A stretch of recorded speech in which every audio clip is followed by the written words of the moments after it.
Hello everyone. तो कैसे हैं आप सभी? आई होप बढ़िया होंगे। Once again welcome back to my channel we care for math coaching classes, let's learn together. तो आज का हमारा टॉपिक क्या रहेगा, पहले डिस्कस करते हैं, फिर टॉपिक पर चलेंगे, कंसेप्ट में डीप में चलेंगे। आज की सीरीज हमारी जो चल रही है स्पेशली बीएड के उन बच्चों के लिए चल रही है जो असेसमेंट फॉर लर्निंग का एग्जाम्स कल देने वाले हैं मॉर्निंग में। ठीक है, मॉर्निंग में क्या इन फ्यूचर भी अगर कोई एग्जाम देता है उनके लिए हेल्पफुल रहने वाली है। तो आप आगे वीडियो को शेयर करते रहना। CCE सबसे इंपॉर्टेंट टॉपिक है, 10 मार्क्स का आपको मिलता है हर बार, जितना ऑब्जर्व किया मैंने। Concept of continuous and comprehensive evaluation, इसका मतलब क्या डिस्कस करते हैं, फिर functions, feature, significance, merits, demerits, कैसे डिफरेंट है, ट्रेडिशनल से सब कुछ आपको बताएंगे। Concept of CCE was used to recommend and to observe all the activities of people throughout the academic in all the aspect। इसका मतलब क्या, जो मैंने जल्दी जल्दी बोल दिया है, इसका मतलब ये है कि पूरे साल के अंदर एकेडमिक कैरियर के अंदर बच्चे ने कब क्या क्या किया है उसको ऑब्जर्व किया जाता है टीचर के द्वारा, फिर उसको मार्क्स दिए जाते हैं 20 में से या 30 में से 10 में से, जो भी आपने पैरामीटर रखे हैं उनको असेसमेंट लगाने के। कहता है later in 1988 it was adopted by CBSE, बाद में इसको क्या किया CBSE ने अडोप्ट कर लिया। पहले क्या होता था आपको बताता हूँ मैं, 100 में से टेस्ट पेपर लिया जाता था, 10th का, 8th का, 5th का, जो क्लासेस आपकी बोर्ड की होती थी, जैसे 12th की है, 100 में से बच्चों को मार्क्स लेने होते थे 80 या जो भी बच्चे की परफॉर्मेंस है उसके बेस पे। तो देखा ये तो बच्चों के लिए काफ़ी ज़्यादा डिप्रेस वाला कंसेप्ट है। क्यों? कुछ बच्चे 100 में से मार्क्स नहीं ला पाते, तो उसके लिए क्या किया गया, बच्चे के स्ट्रेस को कम करने के लिए उसको 80 मार्क्स का बना दिया गया और 20 मार्क्स स्कूल को दिए कि आप बच्चे की परफॉर्मेंस चेक करके बताएं बच्चे ने कब कैसे क्या काम किया है। इसी को आप CCE नाम दे रहे हैं कि पहले तो 100 का होता था, अब 80 का बन गया है। तो 20 मार्क्स जो टीचर को दिए गए हैं स्कूल वाले, उसी को CCE बोला है, किस किस पे उसको लगाते हैं वही है। It was design to reduce the student stress related to board exam, वही बात आ गई। फीचर क्या क्या है इसके, कहते हैं CCE work on 2 objectives, continuity in evaluation and assessment of board based learning. Same वही चीज है, आइडेंटिफाई करता है लर्निंग प्रोसेस ऑफ स्टूडेंट को, एनकरेज करता है स्टूडेंट टू परफॉर्म वेल, अच्छा करने के लिए कि अगर मुझे अच्छे मार्क्स चाहिए असेसमेंट के, मुझे अच्छा करना पड़ेगा, टेस्ट अच्छे देने पड़ेंगे, डेली स्कूल जाना पड़ेगा। तो क्या कर रहा है, बच्चे की परफॉर्मेंस को वेल अच्छा करने के लिए एनकरेज करता है वो। अब सिग्निफिकेंस क्या है इसका, नीड क्या है, इंपॉर्टेंस क्या है, वो देख लेते हैं। To remove the defect of traditional system of evaluation, आपको अभी बताया मैंने, पहले 100 मार्क्स के होते थे, अब 80 के कर दिए गए हैं। तो कहीं ना कहीं जो डिफेक्ट्स थे हल्के हल्के ट्रेडिशनल के अंदर, उसको कम करने के लिए इन्होंने क्या किया, इसको इम्प्लीमेंट किया है। CCE was needed to remove the defect of traditional system of evaluation in India. CCE is an attempt for this purpose। आगे क्या है, to make evaluation an integral या internal part of the total teaching process।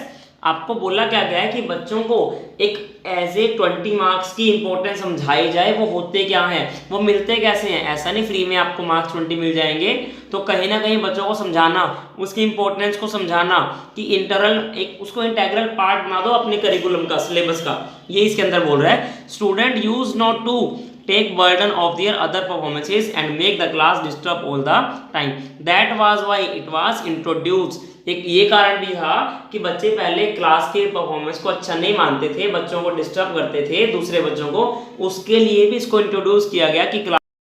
आगे क्या बोलता आपको, to meet the demand of various suggestions, कि different suggestion जो टीचर से रहते हैं बच्चों के रहते हैं, उसको भी एक करिकुलम में मीट किया जाए in order to remove the defect in traditional evaluation.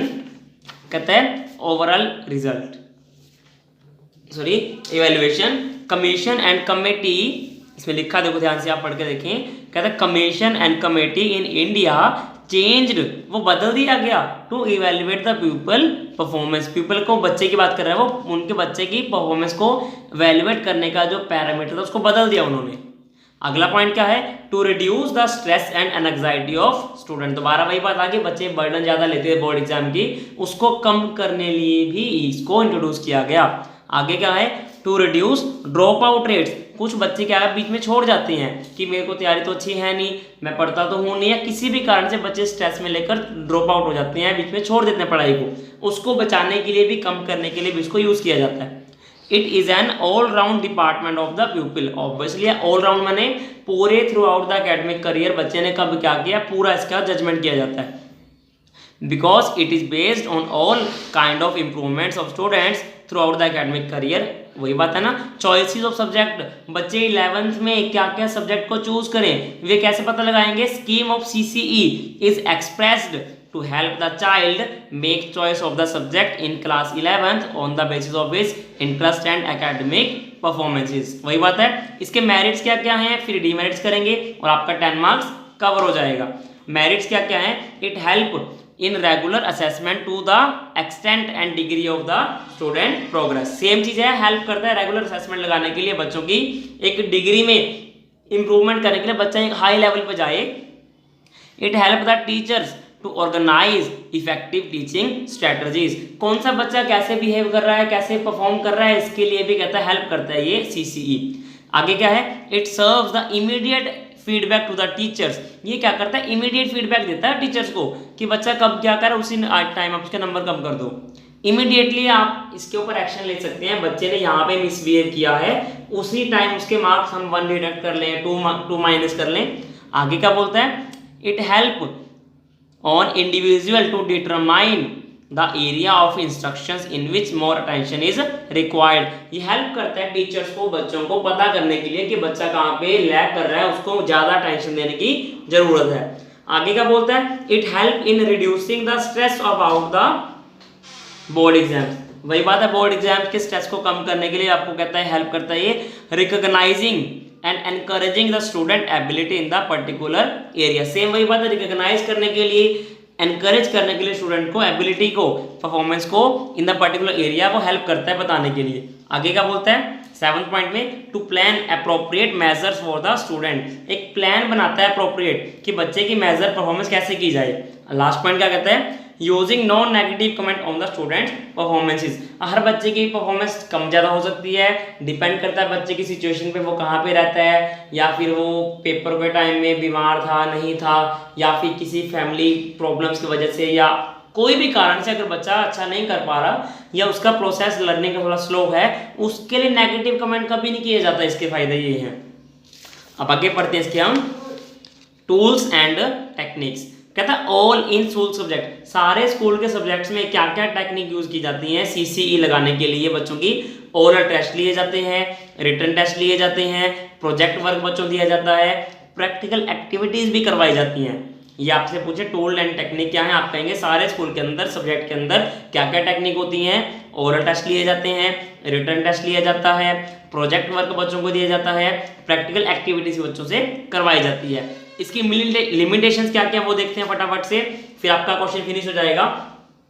It is most basis point that the CCE is providing dangerous because they take studies casually, कि बच्चे इसको बिल्कुल लाइटली लेते हैं। आपको मैंने पहले बताया, बच्चों के अंदर सीरियसनेस नहीं है इस मार्क्स के रिगार्डिंग कि हमें तो ऐसे मिल जाएंगे 20 मार्क्स। हमारा टीचर हमारे रिलीजियस का है, हमारे कास्ट का है, आगे हम वो भी पढ़ेंगे कि कई बार ऐसा हो जाता है। It has become secondary for the students, ये दूसरा प्रायोरिटी नहीं है बच्चों की, बस फ्री के मार्क्स बच्चे समझते हैं इसको।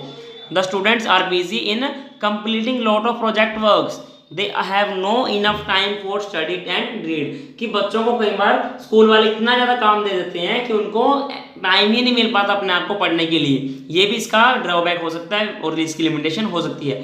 पोटेंशियल फॉर इनकंसिस्टेंसीज, मतलब कई बार बच्चा क्या होता है, एक प्रॉपर प्रोसेस को फॉलो नहीं कर पाता। बाई चांस जो बच्चा फर्स्ट टाइम में था वही लास्ट टाइम में बच्चा सेम नहीं रहता, वो कुछ ना कुछ नया सीखता रहता है, कुछ ना कुछ गलत भी वो कर सकता है। लेकिन ये क्या, थ्रू आउट द एकेडमिक है, बच्चे ने अगर फर्स्ट डे स्कूल में गलत किया है, उसी के बेस पे लास्ट डे भी बच्चे को जज किया जाएगा कि वो सही नहीं है, भले ही वो अपने आप को इम्प्रूव कर चुका हो। अगला क्या, they might not get enough time to evaluate student in a systematic manner. कई बार क्या होता है, टीचर को एक प्रॉपर टाइम मैनेज नहीं मिल पाता कि वो बच्चे को जज कर पाए, इवेल्युएट कर पाए एक सिस्टमैटिक मैनर के अंदर, क्योंकि बच्चे काफ़ी ज़्यादा होंगे तो टाइम कम मिलेगा ना हर बच्चे को प्रॉपर जज करने के लिए, इवेल्युएट करने के लिए। Potential for prejudice, potential for prejudice का मतलब क्या है, there is a great potential and hate in CCE। Potential बच्चे के अंदर है लेकिन हेट भी है। अब भी बताया आपको मैंने, CCE का मेन एम क्या था, ऑल राउंड परफॉर्मेंस थी बच्चे की, लर्नर की, लेकिन but it is a great religious secularism होना चाहिए, कहता है इसके अंदर, रिलीजियस नहीं होना चाहिए, ये ना हो, ये होना चाहिए सेकुलरिज्म, धर्मनिरपेक्ष, कि किसी को कास्ट के बेस पे, उसकी रिलीजियस के बेस पे, उसका ब्लैक कलर है, वाइट कलर है, उसके बेस पे ऐसा नहीं होना चाहिए, लेकिन कई बार टीचर ऐसा कर देते हैं, ये भी इसका ड्रॉबैक है। लास्ट पॉइंट क्या है इस वीडियो का, effect of past history of the student. अभी जस्ट आपको बताया मैंने, जो बच्चा स्कूल के फर्स्ट डे अगर गलत है, जरूरी नहीं है कि थ्रू आउट द ईयर वो गलत ही रहेगा, क्या पता वो सीखता है अपनी गलतियों से, लेकिन इसकी सबसे बड़ी कमी क्या है, पुराना उसका रिकॉर्ड भी बच्चों में उठाया जाता है। मान लीजिए पिछले साल बच्चे ने कुछ गलत किया, उसका इफेक्ट उसके इस वाले ईयर के असेसमेंट में भी पड़ने वाला है। इसका मेथड ये है, student might be poor performance in history और previous performances but doing well in this curriculum, so it is not appropriate to evaluate like this. किस तरह से बच्चे को जज करना, इवैल्यूएट करना पुराने के बेस पे, ये भी गलत है कहते हैं। तो गाइज आज की वीडियो में इतना ही था। आई होप आपको वीडियो पसंद आई होगी। अगर वीडियो पसंद आई है, वीडियो को लाइक कर दें, शेयर कर दें, सब्सक्राइब कर दें और बेल आइकन दबा दें, ताकि बीएड की हर वीडियो आपको फटाफट से मिलती रहे, आपको नोटिफिकेशन मिलती रहे और आपका प्यार बना रहे। छोटा सा लाइक कर दिया करो, कमेंट कर दिया करो, सब्सक्राइब कर दिया करो चैनल को, इतना ही आपसे चाहिए। Happy independence day all of you, thank you.